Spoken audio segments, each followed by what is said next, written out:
vignoble, c'est un lieu où je cherche à retrouver une harmonie.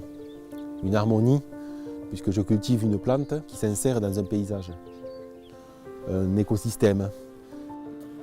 Quand on observe la plante, quand on agit exactement quand on sent qu'elle a besoin qu'on agisse, là, je suis heureux dans ces moments-là.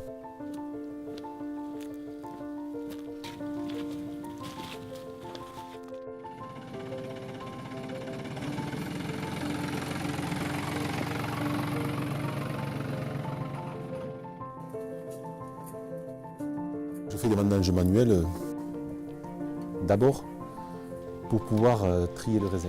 Quand vous venez de couper la grappe et que vous avez la grappe dans la main, on est toujours à temps d'écarter le grain qui vous plaît moins.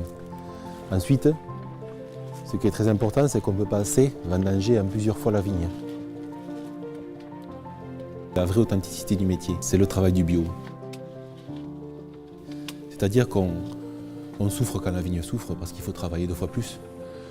Le travail, c'est une valeur que j'essaye aujourd'hui moi d'enseigner à mes enfants. Et je leur dis toujours que ce qui est important, c'est de persévérer pour arriver à quelque chose.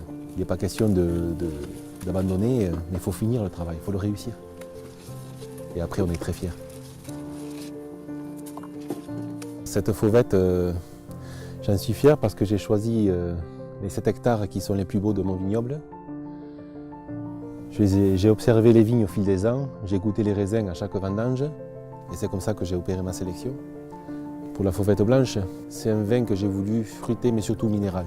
Voilà pourquoi j'ai choisi ce Mauzac en très petit rendement qui a poussé sur le caillou.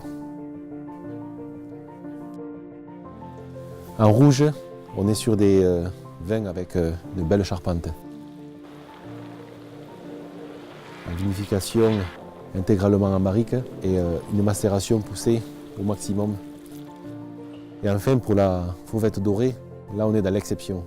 On est sur des choses qu'on ne peut pas faire tous les ans.